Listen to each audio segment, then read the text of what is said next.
Hey all, it's Rebecca, and in today's video we are building a idea that I had for a property. And so you'll be seeing the property or the house ideas in the top right hand corner. I've got two that I'm kind of like merging together. So one of them is this really cool like little tiny house with like a carport, and then there's like what they call it, a storage shed. But I figured since I work from home, I'm gonna need an office, so that would be like a great place to put like a porch or a breezeway or something in between like the living space, and then technically I would actually have to physically like walk out the door to go to work. So that's what this is. This is a build with me Sims building, but this is just the shell. I will do a more extended version of this with the build out in another video, but this is just the shell so that I can get it up on YouTube, and you'll see me like listed in the gallery here at the very end of the video. So I'm gonna go ahead and roll my intro.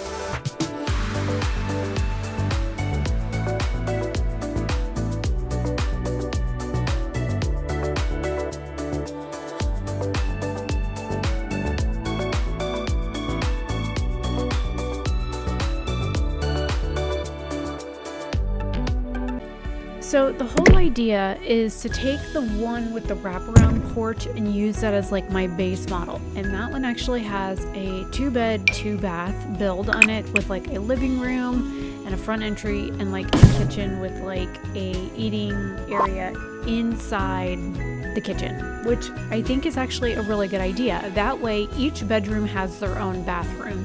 The only problem with that is in order to get into a bathroom, you have to walk through a bedroom in order to access it.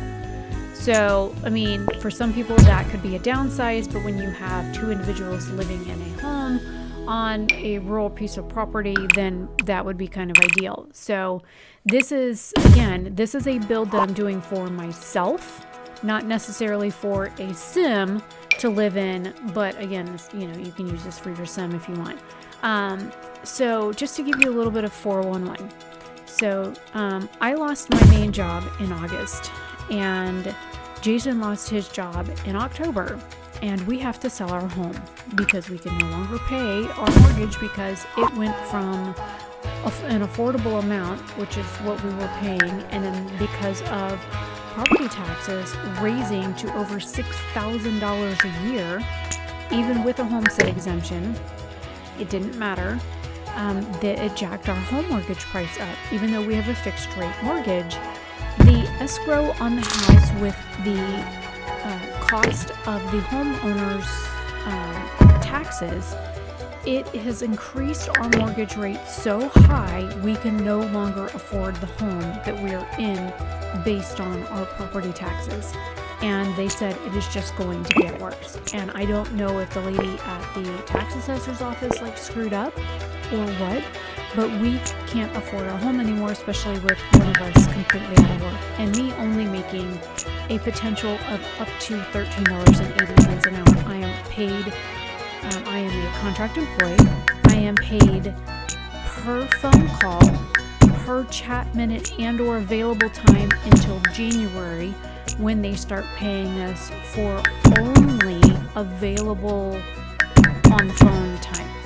So right now I'm getting paid 23 cents a minute on the phone and or to being available. And then in January, they'll flip us over to, I think it's 32 cents a talk minute, but we won't get paid for being unavailable. So when there's no phone calls, we don't get fucking paid at all. So yes, it's more money, but when there's no calls, we are literally sitting there making no money. So that's another downside.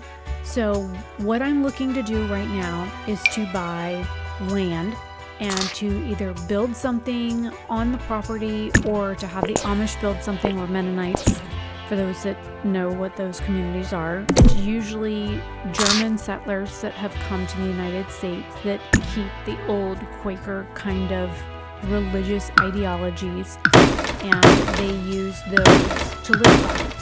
And so they don't live with technology and stuff like that, but they're building, and the capabilities of their engineering skills is just far surpassed by any other community in this country, in my opinion. And so they don't really use technology for a lot of stuff.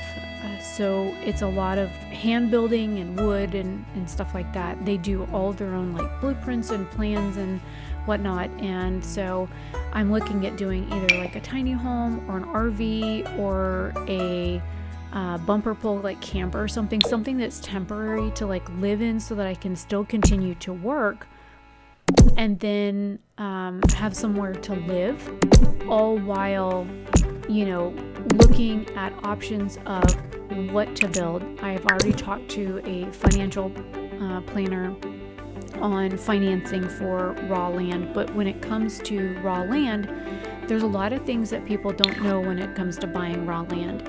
And I looked at doing this in Florida before. When you buy raw land, there is no power, no sewer, no septic, no well, no shit. There's nothing on your land but dirt and rocks and trees and the fuck.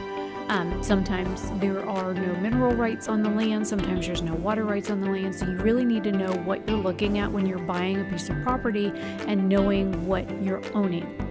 So just to give you a brief 401. So if I take a raw piece of land and I'm looking to have something built, I'm doing sim builds based on my current needs and what would fit my budget, skill, capabilities, lifestyle, that kind of thing.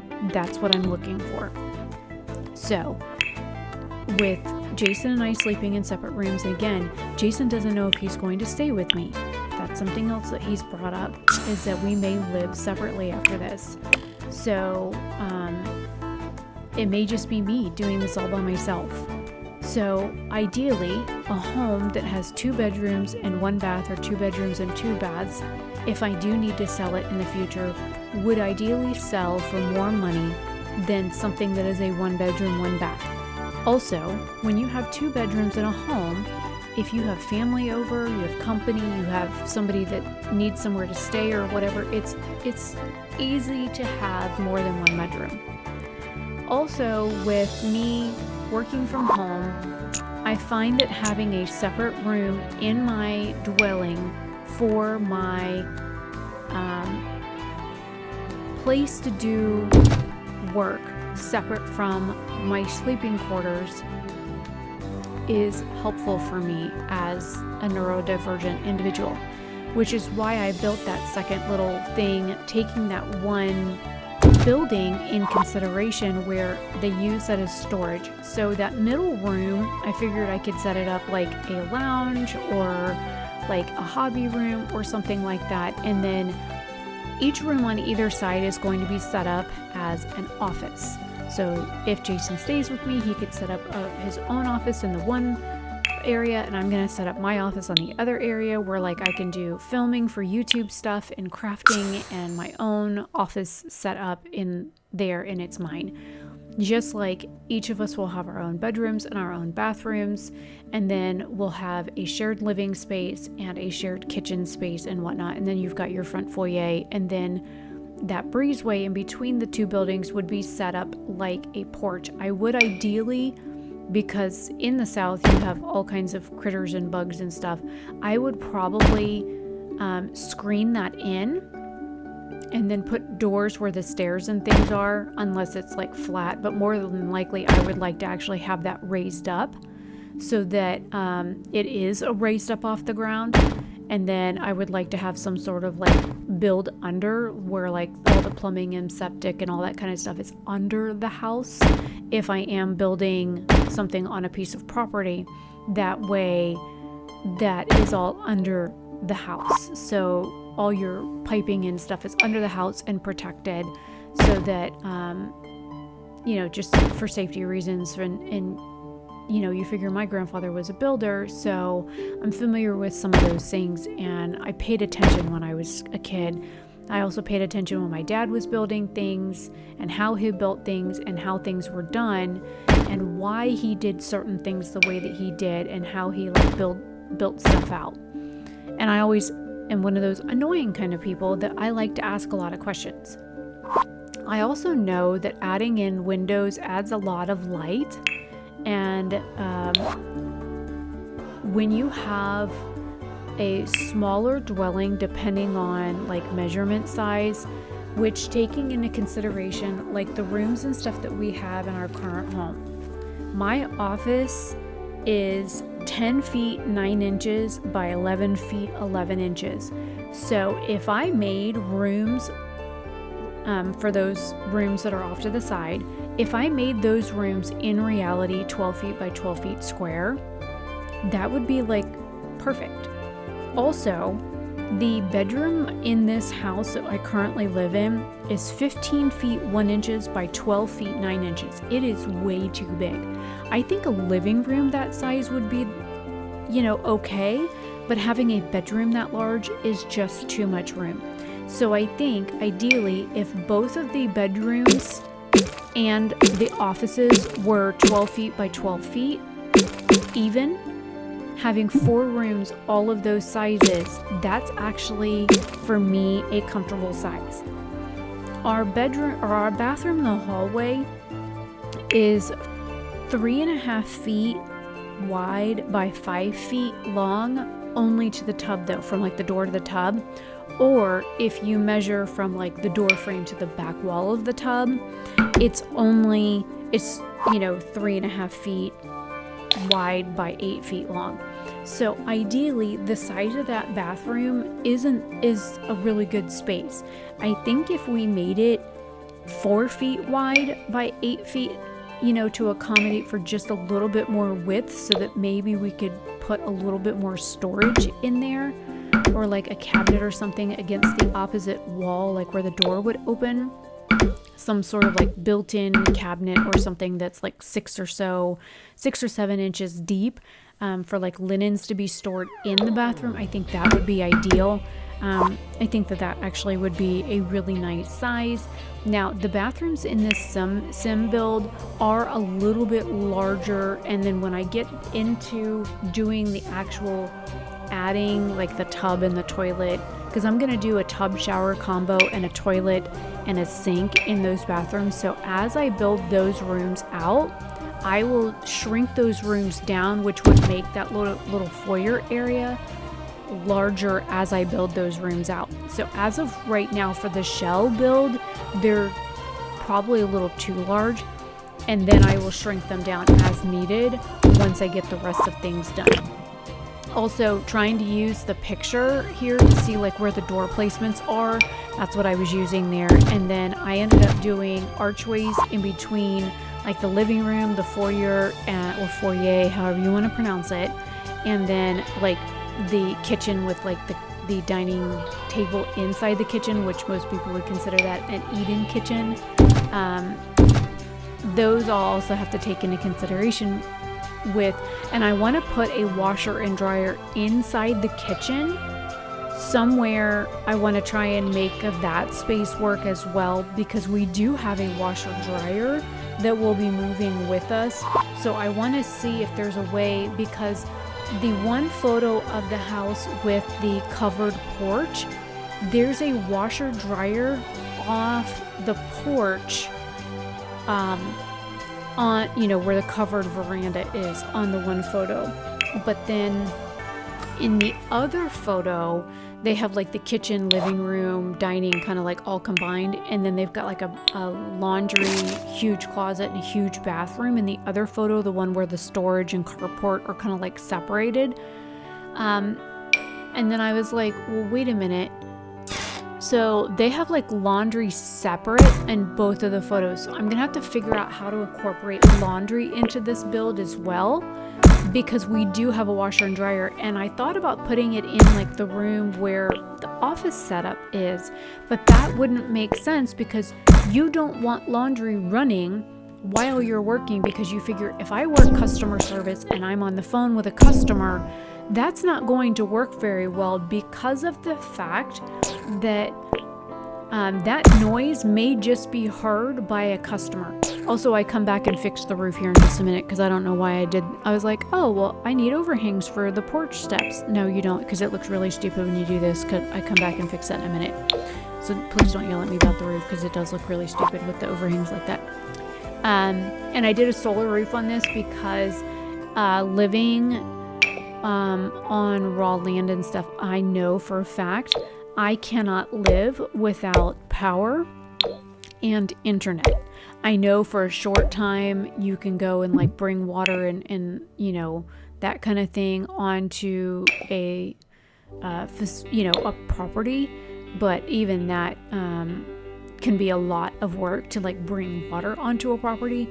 So in the state in which I'm looking to build, even in Georgia, there are certain things called what is called a perk test that is necessary.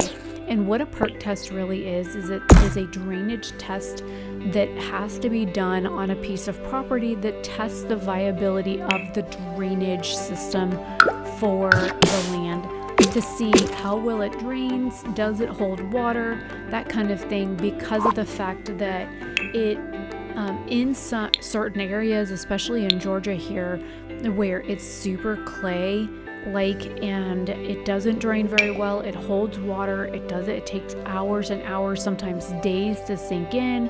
It can be very difficult to get it to soak in when it actually does have enough time to soak in. Also, I really love like little round windows like that up top. Now, of course, in an attic space, you're going to want some sort of like ventilation or something, but you know, I thought the little round windows were cute, so that's why I threw them up there. But in most of the locations in which I'm looking to buy raw land, you need what is called a perk test. And basically it means whether or not the ground is going to allow for water seepage and stuff like that. So before you can even put in a septic system, you have to have what is called a perk test done to see if you can even install that on the property or install that on the property. So most places will have impact fees for that, for like power to have. If there's like power at the road, then that makes it a little bit easier, but usually to run 1,000 feet of power lines, it can get pricey, like $10,000 to $25,000 for that. And then to run phone lines or internet cables and stuff, depending on who you use, in order to get a construction crew out for somebody like, say, Spectrum, it takes a couple of months to get that stuff done, to have power, to have internet run.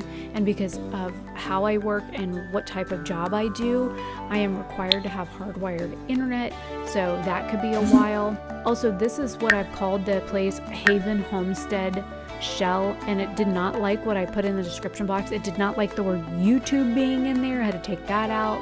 It didn't like the I think it was raw land or property. It didn't like that either, so I had to like shorten.